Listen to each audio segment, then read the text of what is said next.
Welcome, Zach, to our Korea NFT Roadshow. It's our pleasure to have you here. I think audience here in Korea are really excited about what you're going to say today. So before we start, why don't we introduce ourselves? So my name is Edward. I work as a head of growth here at Hashed, and Hashed is also investor of Recur, which Zach runs. So again, it's great to have you here. Jason? Yeah, I'm Jason of DeSpread. We are a blockchain accelerator firm based in Korea. We are helping blockchain project easily onboarding to Korean market, and we are focusing content marketing such as blog article and video PR and making YouTube. Yeah. So Jamin is our head of growth. Yeah, why don't you say hello, Jamin? Hi, Zach. So I'm Jamin and working at DeSpread as a growth manager here. So we look for projects mostly, and I'm in charge of research about various blockchain projects, both domestic and global. So it's really a pleasure to have you here, Zach.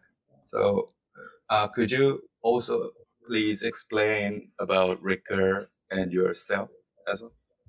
Sure, yeah, well, it's great to be here. Edward, great to talk to you again, and really special thank you to the Hash team and all of you for having us. My name is Zach Brush. I'm the co-founder and co-CEO of Recur. Recur builds white label NFT solutions for some of the world's largest global IP. We are blockchain agnostic, meaning we don't mint to any one chain. We're able to work with multiple chains. Our NFTs are interoperable, ultimately giving our NFTs the widest range of distribution. We don't have our own blockchain. We don't plan on having our own token. And thus we create what we feel is the appropriate alignment of interest between ourselves and the brands and groups that we work with to continuously accrue as much value back to them. All right, so the question that I have is that, as you said, you are working with some of the largest brands in the world. So why do you think that these well-known brands and these largest brands are looking into NFT, and then what potential and opportunities do they see in the market? Sure. So I think a lot of these brands are recognizing that a new trend is forming clearly. And I think historically, if we look back at different successes within the internet or trends or new technologies emergence, everything comes back towards community, and community has been vibrant around NFTs. And I touched on this before, but if you look historically back, you see in the late 90s on internet bulletin boards, groups got together, and to AOL chat rooms, then to Reddit when communities were indexed and people can go and participate, then to now Discord where people can actually speak to one another.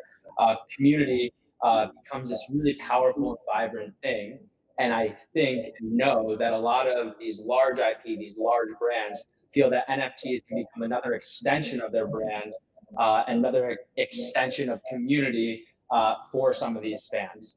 So to me, a lot of these brands are recognizing the opportunity to use NFTs as a tool to connect with people and fans and audiences that love their brand for themselves, but also so that the fan themselves could communicate and find community that's also built around the shared vision.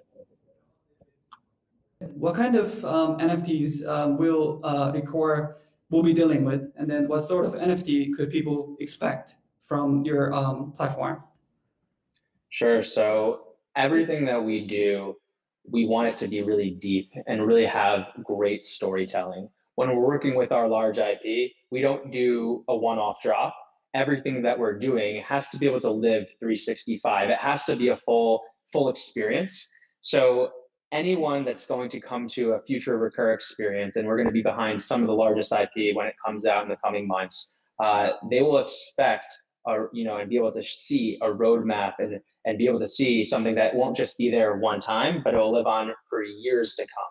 And they know their NFTs will have, relevance in years to come because it might tie into an experience or a physical good or a game It will be able to travel or leave the platform, do all sorts of different types of things. But most importantly, there will be a large element of storytelling within these NFTs that allow them to be 365 and engaging for the fans that are going to participate in the experiences. Thank you. So this question comes from me.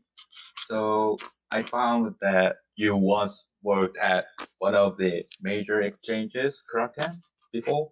So exchanges such as Kraken mostly deal with Bitcoin, Ethereum, and other altcoins, which are considered super fungible in a way.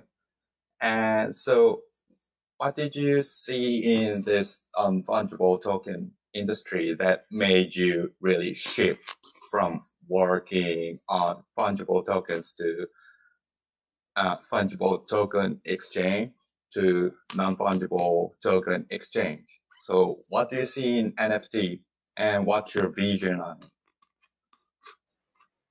So I think it's a really great question. I've been involved in the crypto space for many years. As you mentioned, I got started at Kraken 5 years ago. I was on the trading desk there, and after that, I was at DRW in Cumberland, and then have been in various roles in the industry since then until now here at Recur. And our entire team, actually, a lot of the engineering team has also come from very deep crypto roots. Some of the first team of Circle and Polo and so many other wonderful crypto businesses. And I think that for me, one of the things that I recognized was that NFTs were ultimately going to serve as the largest gateway for a typical fan or consumer or person to access this greater digital world. And I had once previously thought it would be crypto trading, because as you guys know, a lot of the crypto activity is always around trading or in some form of speculative nature. Even in the NFT space, there's been so much speculation on NFTs, and that's what got people kickstarted into it initially. But NFTs, for someone that doesn't understand finance, is really easy to grasp. And it became apparent to me that the broader community of people would understand NFTs, and thus it would be the access point into this greater crypto ecosystem. And when I teamed up with my co-founder, Trevor George, who's an absolute pioneer in the licensing space, we realized that we were, a wonderful duo, and we built a tremendous team, both from the brand and licensing side, as well as the crypto side, to combine the two and make sure that we were able to speak to the licensing community and speak to a fan that might not understand crypto, while also bringing best practices from the crypto industry, from the exchanges where we helped build the original infrastructure, and the trading desks where we saw all sorts of different things happen, and apply that to Recur and what we're building here. So we end up bringing best practices from the licensing and brand world, best practices from the crypto world, and get to apply all of our experiences in both industries to approach what we're doing here at Recur.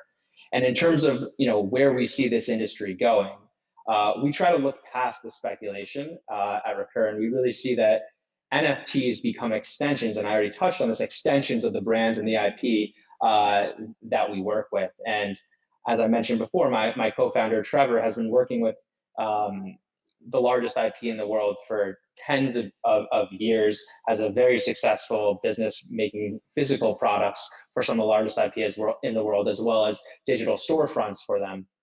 And this is a natural extension for them. And the brands, the IP, they're excited to get involved because it's another way for them to connect with their fans. So I see NFTs really becoming this tool for community in the future and tool for engagement, and really become this really special thing for fans, because they will be able to connect with like-minded individuals. They will be able to connect and engage even more with a product or a brand or a musician or an artist, whatever it is, and then also take it with them forever, wherever they go, maybe generationally, give it to their child or a friend. And that brand, that musician, that artist could also continue to talk with them. So it's this everlasting type of community, and it's a very powerful thing for the fan, for the artist or the creator or the IP. And NFTs are clearly becoming a tool for community. I totally agree with you. I mean, it's I believe that NFT is a core function of the connection and making community around us. So I mean that was a great answer. I totally agree with you. Thanks. Thank you. Yeah, so most NFT are using in these days ERC 721 or ERC 1155 standard, but Recur proposed EIP 2981 that gives royalty back to the creator. So can you explain in this standard and how project can apply this NFT? Sure. So the royalty standard is actually something that can be used with some of the others. It's just a standard for a recurring royalty, so that no matter where the asset lives or trades on Ethereum, the recurring royalty, so any secondary sale, can accrue back and go back to the original creator. So for us, not only on our own platform do we want the original creator to be able to receive a royalty, but no matter where that asset lives or trades in the future, we want the original creator to be able to participate in this sale. And we thought that was really important because as NFTs are becoming very popular amongst artists and creators and IP, one thing that we felt was missing was the standardization of a recurring royalty. And ultimately, crypto, as we all know, breaks down a lot of barriers. It allows people to access different things globally, but also limits barriers just of participation. And if we were able to create a standard for recurring royalty, people and brands and artists would feel really comfortable with their assets being able to travel and leave the platform it originated because they still would be able to participate in all secondary sales. And on top of that, even if you have an artist that is not so popular today, but then they become popular over time, they will still get to enjoy their growth. Whereas today, that's not the case. And I've been involved in the art community and the entertainment industry historically in the past, and I have tons of friends that work in those industries. And it's a real shame that a lot of those artists don't get to enjoy all the benefits, and NFTs allow for that. So at Recur, we wanted to create a standard so that no matter where the NFTs traveled in the future, the artist, the IP, the creator would be able to participate in those sales. And it allowed us to really make sure that those assets could leave the platform. And when an asset is able to leave the platform, then the end user, the fan, the consumer, really gets full utility of that asset, really gets full utility of that NFT, and can enjoy it in so many different ways. And we're experiencing growth right now in the NFT ecosystem. But what that really means is that more capital is going to start flowing into the industry. Amazing new companies, I hope, are going to continue coming and building and innovating in this space. Current incumbents in other sorts of industries are going to come in and develop in this space. And then there's going to be this robust, hopefully, network within the metaverses, right? Not just metaverses, all sorts of different types of places where assets and NFTs can play and interact. And we want all of the assets that ever originated on a Recur platform to be able to go and participate and really have utility. Do you really own something if you can't take it with you to your favorite application or game or social network or marketplace? No, you don't. So we wanted to enable that and allow for that. So by having a recurring royalty in our smart contracts and open sourcing that, we can really be a encouraging party in this idea that NFTs should be more open. Of course, they should be able to leave platforms, right? That by definition, there should never be a walled garden. We had seen that certain platforms that were dealing with IP were creating walled gardens, and that's just not what we wanted to do whatsoever. And also, we should encourage users engaging in the metaverse and engaging in this space and finding new communities and finding new ways to actually interact and utilize these NFTs. Thank you. So another question is that although initial sale of major brand NFTs happen on Recur, then we still expect most of the secondary sales would happen on other NFT exchanges, well-known ones, and let's say already well-established decentralized exchanges such as Rarible or OpenSea. So how can Recur retain its users to continue to stay on its platform? And what kind of competitive edge would require Recur to actually compete against these well-established NFT exchanges? Sure. So at the end of the day, we are creating these white label NFT experiences for these IP. We're not just a marketplace. We don't just do a drop, but it's a full experience. It's 365. You'll be able to engage with our NFTs and you can take them wherever you want. So you're right. A user could buy an NFT off one of our experiences in a primary sale. And if they want, go take it and bring it to an OpenSea or a Rarible or some other marketplace that pops up in the future, that becomes a big place of liquidity, definitely. But we also will have secondary markets on our platform. And we also feel that lots of communities will form around our platforms because that is where all the content is initially being created. And you might want to go and engage and have community there. But if you want to take the asset and sell it on your favorite exchange, like an OpenSea, you absolutely can go and go and do that. And we know that because we have so much storytelling in our assets, because our NFTs will tie into different types of things and games and experiences, you will want to come back and continue engaging with it. So we are not so concerned about that, and we are happy for our assets to trade wherever the liquidity may lie. Our main goal and our main focus is providing the best experiences for the brands that we work with and the easiest experience for the fans to be able to engage with those brands. And we think we're going to be doing that in the primary and the secondary on our platform. But we also know that there are secondary markets that a user might want to take their asset to, and of course they'll be able to do so. So my understanding is that it sounds a little bit more like instead of Recur just becoming an NFT exchange, it's more like a premium launch pad for various brand-backed NFTs in a way. So I wouldn't even call it a launch pad. I would say a launch pad is like a one-off drop, and that's not at all what we're doing. We're creating experiences, and we work with the largest IP in the world.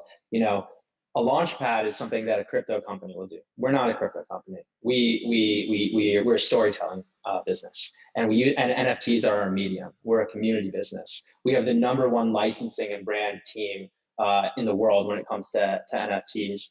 And yes, we have the best-in-class crypto team too. But everything that we're doing comes back to storytelling and community and experience. So I would say not at all like a launch pad, but more like a full immersive experience. And we have nothing in the market today, but we're coming out soon, and I'm really excited for everybody to get a chance to see, what it is we're talking about here. But it's not at all like a one-off drop or a launch pad. Interesting. Yeah. So from another question might be that from well-established brands and IP's perspective view, the decentralized nature of NFT also can be seen as a risk or a threat, which is out of their control. So there will be secondary or derivative artworks that is based on the, let's say, NFT that has been launched on Recur. And tokenization of these derivative works can be really prevented in a way. The most notable case could be regarding copyright or trademark infringement and relevant issues. So how does Recur plan to address such issues? Yeah, so all the IP and all the NFTs that originated on Recur, we work hand in hand with the IP that we work with. So no user will just be able to come onto the platform and create something. We work hand in hand with the IP that we work with. But what's important to remember is that decentralization, if you will, while new in the internet world, it has been existing in time forever, in the sense of someone's always been able to go buy a licensed T-shirt and take it with them anywhere and sell it anywhere and post a picture of it anywhere and alter it or rip the T-shirt or do different types of things. And there's different examples when licensed IP would come in and try to prevent it, or there's different examples of they try to enforce copyright, and the same thing will happen in the NFT ecosystem. That's not Recur's job to do that, but it's the IP's job to enforce it if someone else is, utilizing their IP in a way that they shouldn't. But we officially license everything that we do. We work hand in hand with our IP and have all the rights to put out everything that we release. So for us, that's not a concern. So this kind of issue or problem may be really a problem if that person actually claims legitimacy of this brand, instead of rather making simple sales. So here's the interesting thing. When you deal with NFTs, it's right there. It's right there in the code, what's real and what's fake, right? Let's use this for an example. If someone's walking on the street wearing a pair of Yeezys, right, Kanye West shoes, if you're a sneaker expert, you might be able to point at it and say, that's real or that's fake. But if you're not a sneaker expert, you might walk and say, that's a Yeezy. But if we're working with one of the largest one of the largest IP in the world, let's example XYZ, right? We're working with brand XYZ. They, Recur is the official NFT provider of brand XYZ. And you see it right then and there, in the smart contract. Is this a Recur NFT or is it not? So it will be very obvious in the future what a knockoff or fake NFT is, and that won't really have so much value. And it's so obvious because it's right then, it's right there in the code. So in the non-digital world, there's all sorts of fake goods out there, fake shoes, fake luxury handbags, whatever it is, and you have to be an expert typically to understand what's real and what's fake. But in crypto, in NFTs, in the digital world, you see it right there in the smart contract, what's real and what's fake. And Recur is really proud to be the official partner of so many beloved IP. Oh, thanks for all of these interesting answers. No problem. So, as you said before, the brands can interact with consumer or give some special experience to consumer. So experience marketing, that is great way to marketing from brand side. So how can NFT can make a special or memorable experience for consumer, like giving something goods or tickets like that? That's a great question, and I can't wait for you to see some of the things that Recur is doing. But I can't give away all of our secrets right now. But we're doing a lot of interesting things. We can't wait to engage with the fans and communities that we're going to be cultivating, and we're working hand in hand with the IP to really make really rich and deep experiences for them around the NFTs.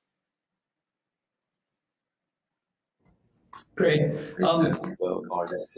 Yes, we are excited to see what's coming up. So I think we have probably this one is the one last question. So there is a big opportunity in Asian market, and then in contents wise, there are a lot of great contents. For example, like BTS. I believe that there are some of the chances or opportunities that Recur can work together here in Asian market. So what's your thought on this? So first, I look at NFTs as a global market, and just because one region is more popular today does not mean another region won't come in. And I think Asia is going to be a massive, massive, massive market for NFTs. And we have some IP that is really performs well in the Asian markets, and we will be working very, very closely in the Asian market, and we're going to hopefully be putting boots on the ground or have boots on the ground in these regions to address the market in a meaningful way.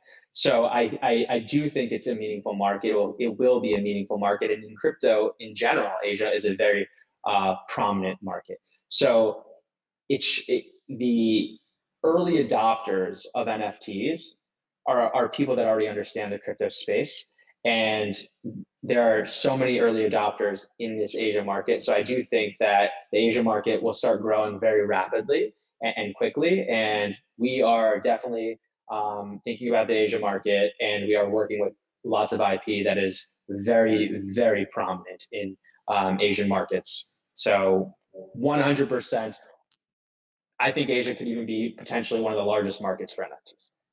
I totally agree with you. And Hash and DeSpread can help you scale your business here in Korea and other Asian markets as well. So yeah, good to hear that. Yeah, we had a great questions, and then the answers that you provided for us were really great as well. Yeah. I have one thing. So Yeah. you have last comments to Korean community or users in Korea.